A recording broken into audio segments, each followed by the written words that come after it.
U.S. President Donald Trump holds a cabinet meeting at the White House in Washington.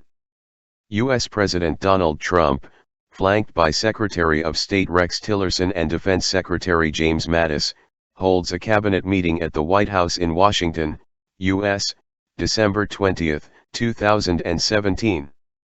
Reuters/Jonathan Ernst. By Roberta Rampton and Michelle Nichols. Washington/United Nations, Reuters. U.S. President Donald Trump on Wednesday threatened to cut off financial aid to countries that vote in favor of a draft United Nations resolution calling for the United States to withdraw its decision to recognize Jerusalem as Israel's capital. They take hundreds of millions of dollars and even billions of dollars, and then they vote against us. Well, we're watching those votes. Let them vote against us. We'll save a lot. We don't care, Trump told reporters at the White House. The 193-member UN General Assembly will hold a rare emergency special session on Thursday, at the request of Arab and Muslim countries, to vote on a draft resolution, which the United States vetoed on Monday in the 15-member UN Security Council.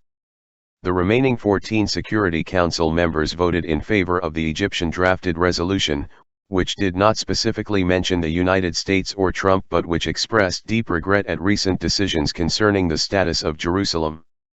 U.S. Ambassador Nikki Haley, in a letter to dozens of UN states on Tuesday seen by Reuters, warned that Trump had asked her to report back on those countries who voted against us.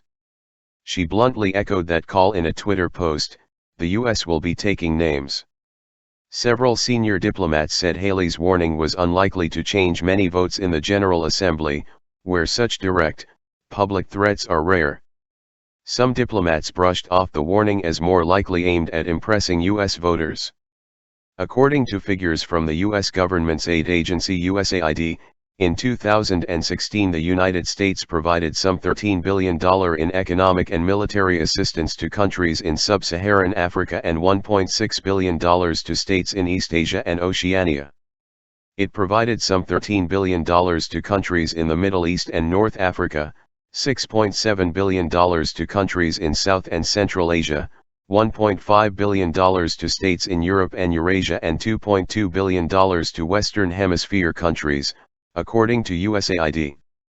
Miroslav Lajčák, president of the General Assembly, declined to comment on Trump's remarks, but added, "It's the right and responsibility of member states to express their views."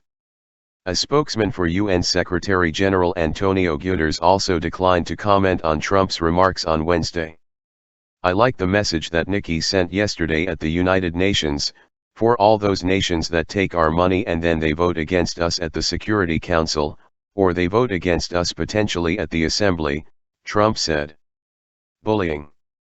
Trump abruptly reversed decades of U.S. policy this month when he recognized Jerusalem as Israel's capital, generating outrage from Palestinians and the Arab world and concern among Washington's Western allies.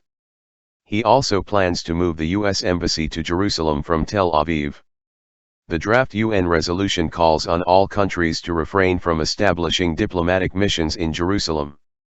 A senior diplomat from a Muslim country, speaking on condition of anonymity, said of Haley's letter, "States resort to such blatant bullying only when they know they do not have a moral or legal argument to convince others."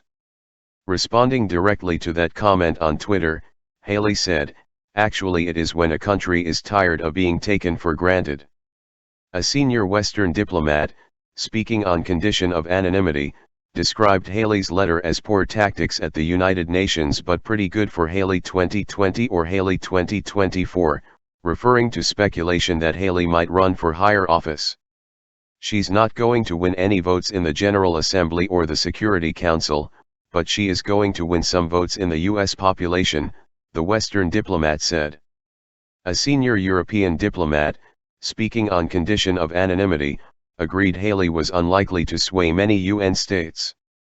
"We are missing some leadership here from the US and this type of letter is definitely not helping to establish US leadership in the Middle East peace process," the diplomat said. "Israel considers Jerusalem its eternal and indivisible capital and wants all embassies based there. Palestinians want the capital of an independent Palestinian state to be in the city's eastern sector, which Israel captured in a 1967 war and annexed in a move never recognized internationally. The first name that she should write down is Bolivia. Bolivia's UN ambassador Sasha Sergio Laurenti Solis said of Haley's message. "We regret the arrogance and disrespect to the sovereign decision of member states and to multilateralism." Reporting by Roberta Rampton, writing by Duana Kayako, editing by Jonathan Otis and David Gregorio.